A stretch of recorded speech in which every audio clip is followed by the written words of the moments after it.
Peace forever and always. This is your brother, Taalik Ibn'rad, and once again, welcome to another edition of the Realities Temple on Earth. And of course, I'm your host, Taalik Ibn'rad. Time flies when we're having fun, so let me get straight to the DC, to the dozy, to the desert. Oh, it's very hard for me to get hip. Many of you know that I am a former member of the Nation of Islam. For those of you who do not know who the Nation of Islam is, but we associate the Nation of Islam with the great Malcolm X. Perhaps you heard of him, and I am very sure some of you have heard of this organization of black people that call the white man the devil. I am a former member, and this goes back to the early 1980s. When I was a member of the Nation of Islam, we were or had allies with the Hebrew Israelite nation. And I believe at that time, the founder or one of the lead elders of the Hebrew Israelite nation was Yahweh ben Israel.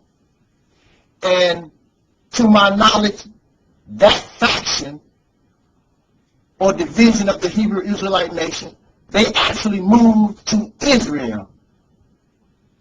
So I'm not familiar with their activities at this point, but I do know that those Hebrew Israelites were very nice brothers and sisters. They supported the Nation of Islam, and the Nation of Islam supported them. We had very cordial relations. It was wonderful. But now, in 2009, I am very shocked and very disappointed in those who call themselves Hebrew Israelites. I used to live in New York City, and Hebrew Israelites were known to be out on the streets, not hollering and screaming at people, but peddling their wares. They would sell these different types of perfumes and other items that they thought that black people could use in their homes. But now, instead of a whole lot of peddling of wares, trying to be nice to black people so they can hear the word of God that's good for their salvation, now on the streets of New York and now on the streets of Philadelphia and Detroit, you have Hebrew Israelites who are on the corners, dressed in some kind of manufactured ancient type people wardrobe. Some of them not even wearing shoes. They wear sandals and it's 20 degrees below zero outside, trying to mimic somebody they don't know nothing about, hollering and screaming at black people. In fact, these Hebrew Israelites, some of them on the streets, used to be proud of their pretty white outfits. They're on the street. They don't take any baths. They stink, hollering and screaming and talk about how Yahweh or whoever is going to come and save the black people. Disrespectful to women. I don't understand the women in the Hebrew Israelite nation can stand being subservient to men, calling them out of their names.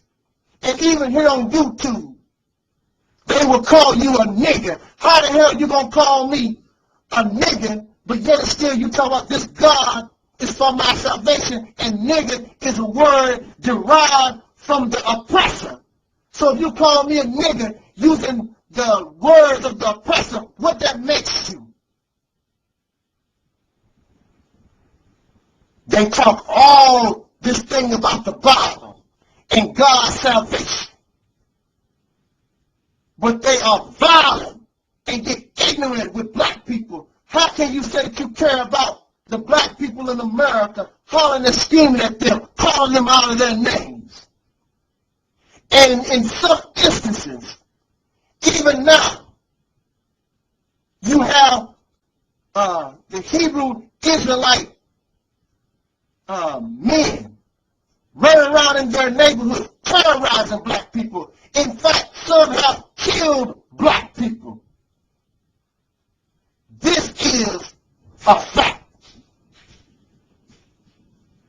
How are you going to care about black people and tell them about their salvation and you murdering them? There's nothing nice about it. I don't know who these Hebrew Israelites are. And let me tell you something, Hebrew Israelite. Jews don't have a history more than 900 years. The Hebrew don't have a history longer than 900 years. There were no Jews in Hebrew during the time of the teachings of the Bible. There was no Hebrews during the time of Moses. That history only lasts 900 years. You don't want to hear that. Your information is wrong because your historical reference is the Bible. And the Bible was used to enslave our people and bring them into America. You taking the same Bible trying to attempt to justify what you're talking about. It's the same book that caused the problem. How you going to use the Bible to uplift and awaken the masses of the people when it was the Bible was the same tool used by the oppressor to put them to sleep?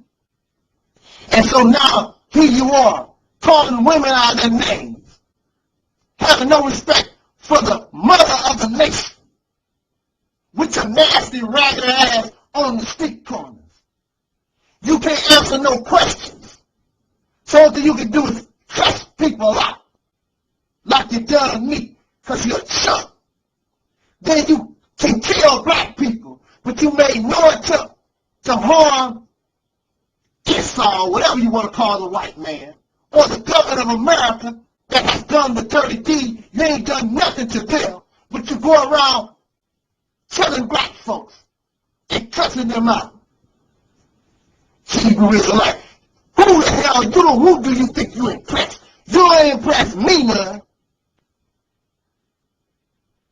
And if you represent God, I damn sure don't want nothing to do with it. And I would suggest all black people to stay the hell away from you, because if you represent God, I don't want to have, you shouldn't want nothing to do with nothing like that. A bunch of murderers and disrespectful, ignorant ass people. And you think that's good on the streets, hollering, screaming at somebody, and you look silly, dressing up like ancient people you never met, that never existed. You should be ashamed to be so ignorant, yet still you think that you got all this knowledge. Talking about the white man, and you uplift the Bible. The white man, who wrote it then? You show me the black man that wrote the Bible.